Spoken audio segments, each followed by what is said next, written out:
En dehors de ces nombreuses actions déjà menées pour la défense des libertés et l'amélioration des conditions de vie des travailleurs, l'Union nationale des syndicats de travail du Bénin, UNSTB, vole au secours des jeunes diplômés en quête d'emploi en initiant ce vendredi 10 novembre 2023 à la Bourse du Travail à Cotonou l'atelier de formation sur la rédaction du curriculum vitae, la lettre de motivation et la préparation à un entretien d'embauche.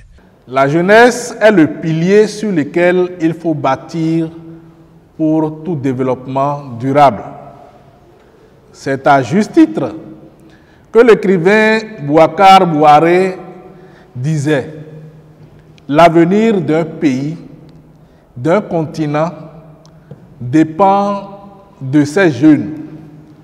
L'avenir, c'est la jeunesse.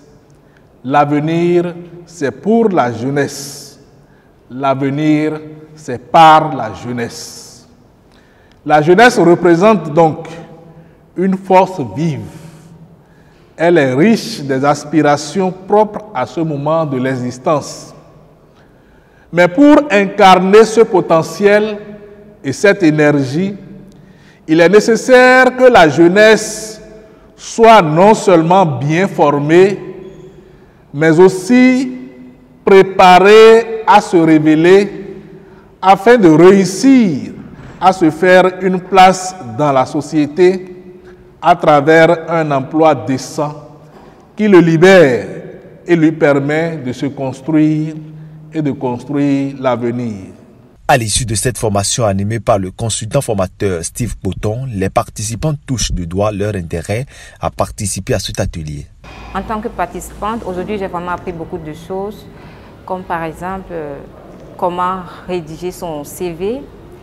Nous devions vraiment nous améliorer dans la rédaction de nos différents CV. J'apprécie énormément cette initiative dans la mesure où cette formation vient porter un appui considérable aux jeunes qui sont désireux d'être performants sur le marché de l'emploi.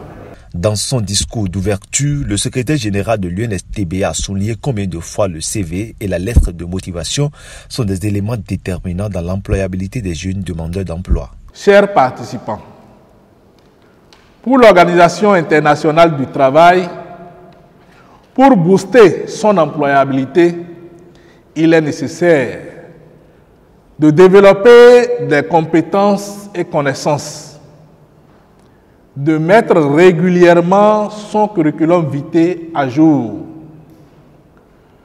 de se montrer flexible, de développer son réseau, également de rester au fait du marché de l'emploi. Il apparaît clairement dans ce que je viens de dire que le curriculum vitae constitue un facteur déterminant de l'employabilité des jeunes.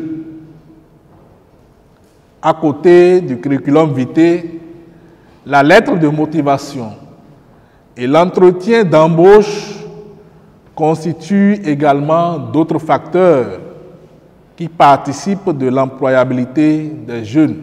Cet atelier de formation a eu lieu grâce aux partenaires techniques et financiers de l'UNSTB, notamment l'Agence syndicale danoise de coopération au développement ADCD.